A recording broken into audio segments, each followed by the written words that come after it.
Множеские события пережили, мы сами справились.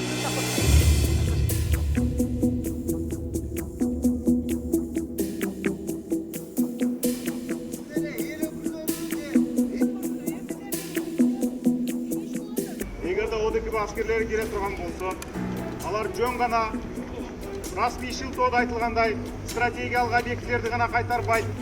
Алар ал жердеги карапайым адамдарга ок атпайт деп эч ким кепилдик бере албайт.